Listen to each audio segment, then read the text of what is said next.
Hi,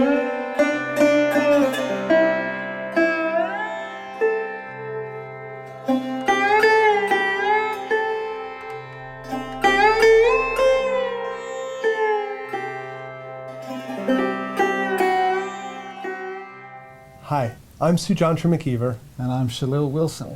And we're here today exploring the topic of meditation, and we're using as our trail guide the book by Sri Chinmoy entitled Meditation. And the topic we're taking a look at right now is the topic of having a guru, having a spiritual teacher. And both you and I, Shalil, spent over, well, for myself, 27 years in the actual physically knowing Sri Chinmoy. Right. So I met him when I was 18 years old, and he left the body in 2007.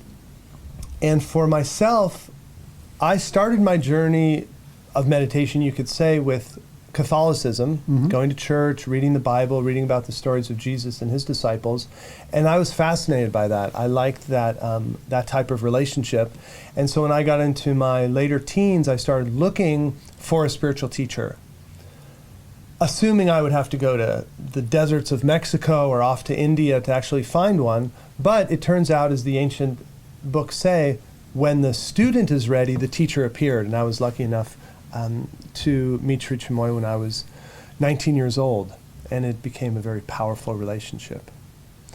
How did you meet your spiritual teacher? That's an interesting thing about what you mentioned about Christ and his disciples. Is I would rarely and reluctantly go to Sunday school, but I also was intrigued by that relationship between Jesus and his disciples, and I actually remember consciously, even though it seems remarkable as a 7 or 8 year old child, thinking, well, if the Christ was alive today, I would want to be one of his disciples. And who knows where that thought ever came from, because most of the time I was watching Tom and Jerry cartoons and playing outside. And then in later life, almost serendipitously, if you like, I guess the conscious seeking never almost got a chance to express itself. I came across Sri Chinmoy and really felt something profound and wanted to be his disciple. And in doing so, I thought that I would spend the rest of my life sort of in a room meditating. But I tell you, that couldn't have been further from the truth, because his path is really one of embracing the world and interacting with the world and sharing with the world the benefits or the wealth of your own inner experiences. And I think what you were saying about being a 7-year or 8-year-old kid and musing about being a disciple of Jesus or an apostle, what it makes me think of is when you look at all the possible relationships in life. As a child, you have your parents, you have your teachers, you see husband and wives, you see brother and sisters, you see enemies, people battling each other. And in all the different relationships, the relationship between a spiritual teacher and a student or a disciple is one of the most fascinating, because it involves incredible things. Just from the Gospels, the idea of unconditional love, or here's someone who can teach you to connect with the ultimate energy of the universe. But at the same time, this teacher is asking you to sell all your possessions and let go of everything in life that you value in order to have this cosmic experience. And that's a very intense relationship. It's asking a lot, and yet it's offering a lot. And when I was looking... I don't know if Sri Chinmoy ever asked anyone to sell all their possessions. No, he didn't. But as a spiritual master, it expresses the level of intensity, that Jesus was asking that of his disciples. And well, you know what's interesting on that point is he did ask, Sri Chinmoy asked people to let go of their ignorance, their jealousies, their fears, their doubts. And believe it or not, those can be the things that are hardest to give up. That's the very things that we hold dear. And it's it seems counterintuitive, but we find identification with those qualities, and they're the very things that hold us back. They hold us back from fulfillment, and yet we hang on to them so voraciously. Right, just like we might hold on to possessions, material possessions, so too we hold on to jealousies, to insecurities, to things you're talking about. Right. Now, again, when I was thinking of finding a spiritual teacher, I was thinking I was going to go off to India. And like you, I thought my life was going to have to radically change. Meeting Sri Chinmoy, he was living in New York at the time. He had come out to Phoenix, Arizona. I saw him in person. And so that forged a relationship. Now, before I actually met Sri Chinmoy, I was reading a book by a teacher by the name of Paramahansa Yogananda called The Autobiography of a Yogi, a classic spiritual text. Yogananda had died, I think, in the late 40s, or maybe 1950. And yet, even when reading his book, I felt I was learning from him, even though he wasn't physically alive anymore. So I was reading the book, but there was something, it was a lot different than intellectual learning. So Right. in reading his spiritual writings, it was inspiring me, it was motivating me at a deep level. And the pictures of him also kind of spoke to me. So I felt like I was connecting with this person at a really deep level. And I think that's something that it happens with the spiritual teachers. You can connect at a deep level. And at a certain point in my journey, I thought, okay, maybe this is my teacher. And I remember I was at a restaurant with a friend one night, a restaurant owned by students of his, and there was a big picture of him up on the wall. And in between cups of soup, I was thinking to my spoonfuls of soup, I was thinking, maybe you're my teacher, Yogananda. And I looked up at the picture, and people will think I'm crazy, but the picture said to me, I'm not your teacher. Right. And in that moment, I just took that in as part of the experience and kept looking for my teacher, who turned out to be a living teacher, Sri Chinmoy.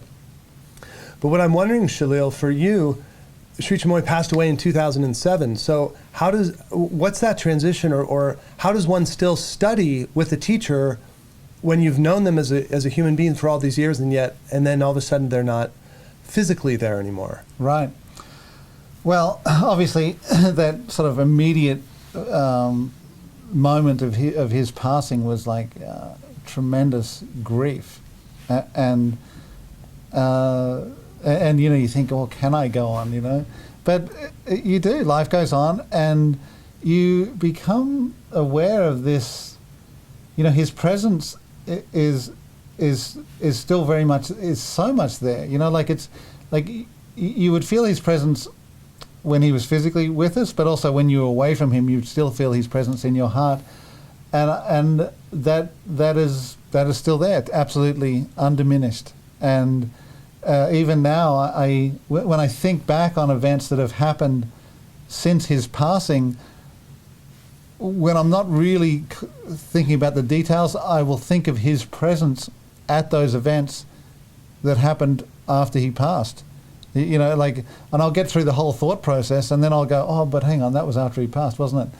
So his presence is very, very much, alive. And like one great example is when we offer meditation classes, he puts this conscious force on that class. I think he puts this force there, and then you start setting up for the class, and this feeling, this vibration or this consciousness starts to permeate the classroom, and people feel it. And I feel it because I know there's a difference between that feeling and, say, what I feel when I'm at home meditating on my own. There's this really powerful, tangible consciousness that is being offered to people who come to that class. And that, more than anything, reminds me of not only is he present, but he's interested. He's interested, and he's playing a role, like a huge role. Yeah, that's pretty interesting. I think for everyone who's looking to deepen their practice of meditation, there's the desire for instruction, for learning, a deeper level of learning. And Sri Chinmoy was really clear to say that he was the teacher for some people, but he was not the destined teacher for others. And so as individuals, we're each searching for a teacher. And for myself, when I finally met Sri Chinmoy, there was a certain feeling I had that immediately, intuitively, I knew this was my teacher. Now, for people who are looking for a teacher, Sri Chinmoy would recommend, and this was whether the teacher was in the physical or not, he would recommend reading their writings and feeling if there was a connection there. And he also recommended taking the name of the teacher, having the name of the teacher, and in your own meditation to bring that name in as a mantra and to repeat that name. And he said that if you took the names of 8 or 10 spiritual teachers, that if one of those teachers was meant to be your teacher, you would have a real inner thrill or a very unique feeling when chanting that teacher's name. And for myself in working with Sri Chinmoy, his real motivation was to see people progress on their spiritual path, and he knew that to a large extent finding one's guru is a big moment. And it was really exciting to see so many people and still see them connect and find their teacher through the different meditation classes, or getting some inspiration and then going on to another group and finding that that guide, Right. that inner guide. I think in learning meditation, one of the things we read a lot about is initiation. You know, when Right. is that that connection made between a student and a teacher? Right. When did that happen for you? You know, it happened probably 2 or 3 months after I sort of outwardly became a disciple or a student of Sri Chinmoy, and you know, it was an inner experience, and it was profound.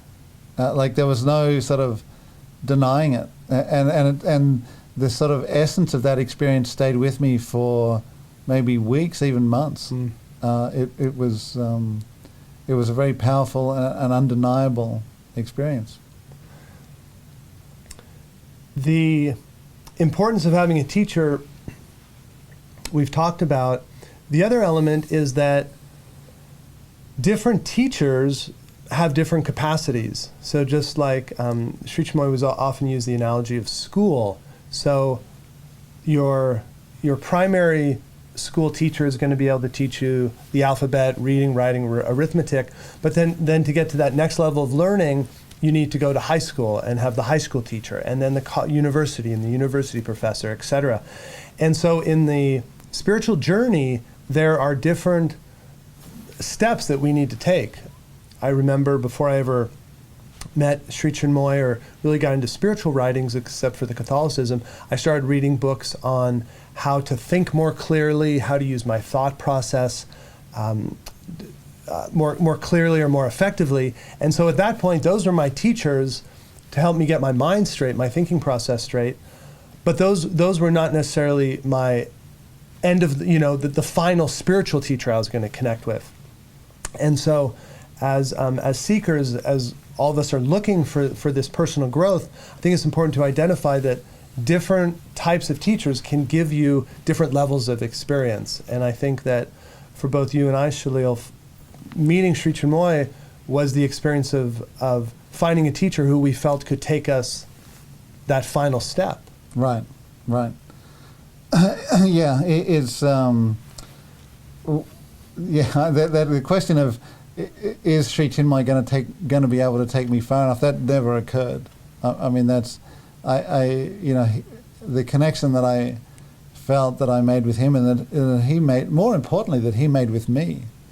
I think is sort of eternal, and that's great. In the meditation book, Sri Chinmoy says that in our formative years, our parents teach us how to dress, how to eat, how to behave, how to be, good human beings. But then the quest becomes, well, now, spiritually anyway, now I want to learn prayer, how to pray, and now how to concentrate, how to meditate, how to go into a deep meditation.